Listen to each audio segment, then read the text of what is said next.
नमस्कार दोस्तों, काबिल न्यूज़ में आप सभी का स्वागत है। दोस्तों, एक वैकेंसी थी जो 2019 में आई थी, ग्रुप डी की, और अभी उसका लास्ट फेज का एग्ज़ाम बाकी है। और सभी छात्रों के मन में सवाल था, चूँकि 1,15,00,000 उसमें फॉर्म अप्लाई हुआ था और सभी लोगों का इच्छा था कि इसका कट ऑफ कितना रहेगा, इसको लेकर अभी तक कोई अपडेट नहीं आया है। तो आज हम इसी मुद्दे पर बात करने के लिए नवीन सर के साथ हैं। सर, 1,15,00,000 फॉर्म अप्लाई हुआ था, कितने लोग उपस्थित हुए सर? परसेंटेज मतलब कोई इसका आइडिया है कि कितना परसेंटेज उपस्थिति थी परीक्षा हॉल में? एवरेज देखा जाए जिस तरीके से अलग अलग आरआरसी है, रेलवे रिक्रूटमेंट सेल, तो अटेंडेंस का रेशियो एवरेज आप 50 to 55% कह सकते हैं। कहीं 45% भी रहा है, कहीं 55% भी रहा है, कहीं 60% भी रहा है। लेकिन एवरेज 50 से 55% मान करके चल सकते हैं। ज़्यादा से ज़्यादा किसी बोर्ड में 60% 62% भी गया है। तो एवरेज 55% के अप्रॉक्स आप रख सकते हैं। तो इस हिसाब से अगर आप देखेंगे तो 1,15,00,000 स्टूडेंट फॉर्म भरे थे। तो उस हिसाब से हमको लगता है कि करीब 55 से 60 लाख बच्चे एग्ज़ाम में अपीयर हुए हैं ओवरऑल। इतने बच्चे अपीयर हुए हैं। हाँ, उपस्थिति कम रहा है। सबसे बड़ा ड्रॉबैक इसमें ये रहा है कि जैसे 3 गुना बच्चों को फिजिकल एफिशिएंसी टेस्ट के लिए बुलाया जाएगा, 3 गुना बच्चों को। 1,03,000 वैकेंसी है, तो लगभग 3,10,000 बच्चों का रिजल्ट दिया जाएगा। अब यहाँ पर क्या है कि रेलवे का कि इस बार वेटिंग को समाप्त कर दिया है। पहले 50% वेटिंग दिया जाता था और इसका लाभ अभी आप देख रहे हैं कि जितने भी बच्चे का पिछला लोको पायलट टेक्नीशियन में वेटिंग था, 100% वेटिंग को कंफर्म कर दिया गया। और पिछला ग्रुप डी का वेटिंग था तो 11वां नंबर का फर्स्ट वेटिंग, सेकंड वेटिंग करके 11 वेटिंग निकाला है। यानी कि जितने भी वेटिंग के बच्चे थे लगभग सबको खींच लिए। लेकिन इस बार वो चीज़ नहीं होना है। इस बार हाँ, रेलवे का ये पॉलिसी हमको समझ में आ रहा है कि एक बार तो शुरू में बच्चों को भर देगी वो, लेकिन ग्रुप डी में ये देखा गया है कि 30 से 40% बच्चे ज्वाइन करने के बाद छोड़ते हैं, क्योंकि जॉब का ऐसा नेचर है। और आप देखेंगे अच्छे अच्छे परिवार के बच्चे सब फॉर्म भरे हुए हैं, चूँकि बेरोजगारी का ये स्तर है, फॉर्म भरते हैं और गवर्नमेंट जॉब पाना चाहते हैं। लेकिन जब गवर्नमेंट जॉब में चले जाते हैं, ग्रुप डी जैसा जॉब में, बहुत बच्चे खुद एडजस्ट वहाँ पर नहीं कर पाते हैं। तो 30 to 40% बच्चे, एवरेज बच्चे बाद में चल करके छोड़ते हैं। उसमें भी बहुत सारे ऐसे भी बच्चे होते हैं कि अच्छे अच्छे बच्चे, सिलेक्शन तो यहाँ हो गया, बाद में दूसरे जॉब तीसरे जॉब में उनका हो गया, तो वो भी बच्चे छोड़ते हैं। तो अब जब 30 से 40% वैकेंसी खाली हो जाएगी, बाद में उसका कोई एडजस्टमेंट नहीं होगा, कोई एडजस्टमेंट नहीं। शुरू का एडजस्टमेंट मैनेज कर लेगी रेलवे, 100% पूरा देगी, लेकिन बाद में जो बच्चे खाली करेंगे उसका कोई एडजस्टमेंट नहीं करेगी और उसको अगले वैकेंसी में ऐड कर देगी। ये गवर्नमेंट का पॉलिसी है। सर का कहना है कि इस बार हो सकता है कि वेटिंग को समाप्त कर दे रेलवे। सर, बड़ा सवाल ये है कि कट ऑफ क्या हो सकता है सर?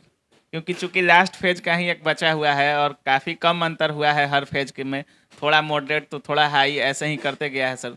तो लगभग सेम ही था हर हर फेज को देखा जाए तो पूरे ओवरऑल कट ऑफ क्या हो सकता है सर? कट ऑफ जनरली हाल के दिनों में जितना भी कट ऑफ बताया गया है, जितने भी कट ऑफ पर चर्चा हुई है, सब में भारी उतार चढ़ाव हुआ है।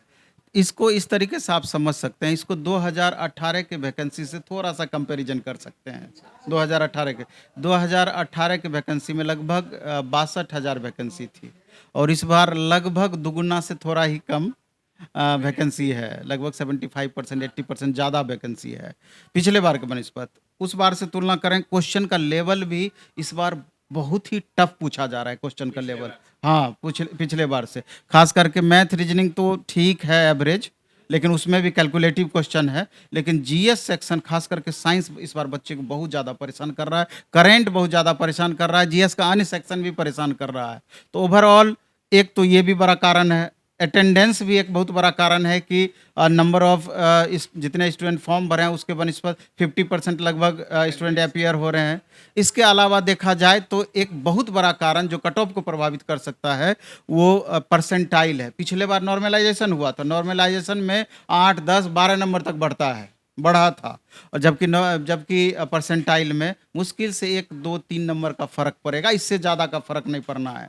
इन सभी कारणों को देखते हुए और जो अलग अलग जोन में अलग अलग रेलवे रिक्रूटमेंट सेल में नंबर ऑफ वैकेंसीज भी उसको प्रभावित करता है। कहीं ज़्यादा वैकेंसी है, बच्चे बनिस्पत कम थोड़ा फॉर्म भरे हुए हैं, कहीं वैकेंसी कम है, बच्चे फॉर्म अधिक भर दिए हैं, तो वहाँ पर फ्लक्चुएशन ज़्यादा आपको देखने को मिलेगा। लेकिन हम जितना भी चर्चा करेंगे कट ऑफ पर, एवरेज कट ऑफ पे चर्चा करेंगे और उसी में से 1-2 नंबर ऊपर नीचे रहेगा। और जनरली सभी जोन को लेकर के, क्योंकि अभी अगर आप देखेंगे, जब बच्चे जो एग्ज़ाम दे कर के आते हैं, रिव्यू भी आप देखते हैं, बच्चों से जब आप बात करते हैं, छात्रों से जब आप बात करते हैं, तो एक एवरेज स्टूडेंट जो है 60% स्टूडेंट, 60% मोर देन 50% स्टूडेंट, 60% के अप्रॉक्स स्टूडेंट 60 से 70 अटेम्प्ट ही किए हैं।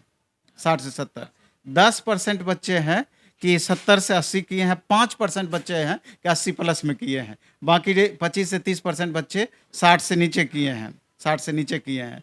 तो इस स्थिति में भी आपको ज्ञात हो जाएगा कि कट ऑफ किस तरीके से जा सकता है। तो मेरा अपना मानना है, एक जो हम अपना रेशियो बनाए हैं कि यू आर कैंडिडेट जिनको अगर 60 से 64 के बीच में आ रहा है, एक आध नंबर डाउन भी हो सकता है, उसको 59 से 63-64 का भी दायरा ले सकते हैं।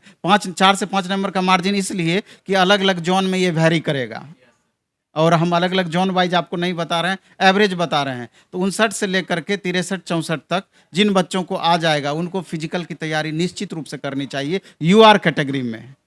हाँ, और ईडब्ल्यूएस कैटेगरी में अगर 57 से लेके 60-61 तक मार्क्स आ रहा है, 62 तक मार्क्स आ रहा है, तो श्योर है कि उनको फिजिकल के लिए बुलाया जाएगा। ओबीसी कैटेगरी में 58 से 60-62 के बीच में अगर आ रहा है तो श्योर है कि उनको बुलाया जाएगा। एससी कैटेगरी में 52 से 56 के बीच में अगर आ रहा है तो श्योर है कि उनको फिजिकल के लिए बुलाया जाएगा। और एसटी कैटेगरी में 48 से लेकर के 52 के बीच में अगर आ रहा है तो उनको बुलाया जाएगा। ये तो हुआ कि फिजिकल के लिए बुलाया जाएगा। और अगर आप बात करें कि फाइनल मेरिट लिस्ट क्या बनेगा, चूंकि यहाँ पर तो 3,10,000 बच्चों को इतने में बुलाया जाएगा, लेकिन फाइनली तो 1,03,000 बच्चों को ही लेना है। अगर 60 लाख भी बच्चे अपीयर हो रहे हैं तो कहीं ना कहीं 59 लाख बच्चे को दौड़ से बाहर ही होना है। 59 लाख बच्चे को, 1 ही लाख बच्चे को फाइनल होना है। तो उस स्थिति में जितना भी फिजिकल के लिए आप कट ऑफ अभी हम बता रहे हैं, उससे 5 नंबर कम से कम, 4 से 5 नंबर श्योर है कि बढ़ जाएगा फाइनल कट ऑफ में। 4 से 5 नंबर बढ़ जाएगा फाइनल कट ऑफ में। तो जनरली यही अनुमानित है। अब तो लास्ट फेज का जो कि 6 तारीख से 6 अक्टूबर से 10 अक्टूबर के बीच में उसका भी डेट आ ही गया है। Sir, zone wise cut off मतलब किसी जोन का काफ़ी कम रह जाता है, जैसे पिछले बार बंगलोर का 58 ही रह गया और काफ़ी कुछ जोन का 72 तक चला गया, तो कुछ ज़्यादा अंतर पड़ने वाला नहीं है ना जोन को लेकर? जोन को लेकर के तो अंतर पड़ेगा ही, उतना भी ज़्यादा नहीं पड़ जाएगा। 3 से 4 नंबर का वेरिएशन होगा उतना। यहाँ जब 65 लाख बच्चे एग्जाम में अपीयर होते हैं तो पॉइंट में बच्चों की संख्या रहती है। अगर 1 नंबर का मार्जिन का बात अगर किया जाए तो कम से कम 5,000 से 10,000 बच्चों में ऊपर वाले में उथल पुथल हो जाएगा। पॉइंट में वेरिएशन है। 2018 में भी जो वैकेंसी थी सर, अभी 2019 में दिया, 2018 वाला तो बहुत जल्द ज्वाइन करवाया था।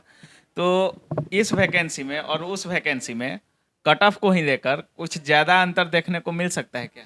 कट ऑफ को लेकर तो ज़्यादा अंतर मिल ही रहा है और मिलेगा ही, क्योंकि वैकेंसी लगभग दुगुने से थोड़ा सा ही कम है।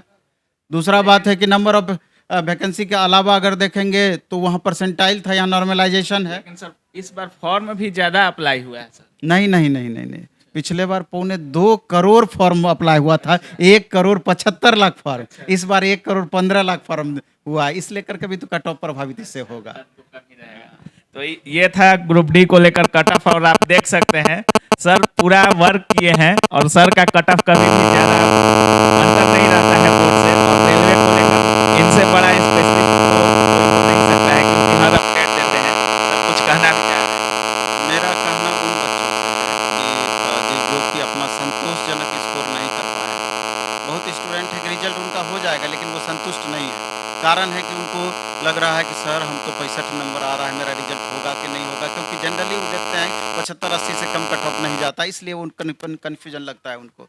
लेकिन इस बात को समझना है कि क्वेश्चन का जो लेवल है ये समझना है कि 30% स्टूडेंट ही एक तरीके से सीरियस होते हैं। 70% होता है कि चलो इतना संख्या में फॉर्म आई है, वैकेंसी आई है, हम दूसरा काम कर रहे हैं, तीसरा काम कर रहे हैं, पढ़ाई छोड़ दिए हैं, क्वालिफिकेशन मेरे पास है, हो सकता है कि उस समय बजरंगबली सवार हो जाए। ऐसा होता नहीं है, इसलिए करके संतुष्ट रहें बच्चे। और चूंकि आगे वैकेंसी का गोल्डन फेज आने वाला है, तो जो भी बच्चे अभी अपने एग्ज़ाम से संतुष्ट नहीं हैं, तो आगे बिहार एसएससी अभी ग्रेजुएट लेवल का फॉर्म भरा हुआ है, बिहार पुलिस की वैकेंसी आने वाली है, बिहार दरोगा की वैकेंसी आने वाली है, एसएससी में 20,000 वैकेंसी दिसंबर में एग्जाम होना है। एसएससी जीडी ले लीजिए, एमटीएस ले लीजिए, कंबाइंड हायर सेकेंडरी लेवल का एग्जाम ले लीजिए, और भी अलग अलग सेक्शन से सेंट्रल और स्टेट दोनों गवर्नमेंट से वैकेंसी आने वाली है।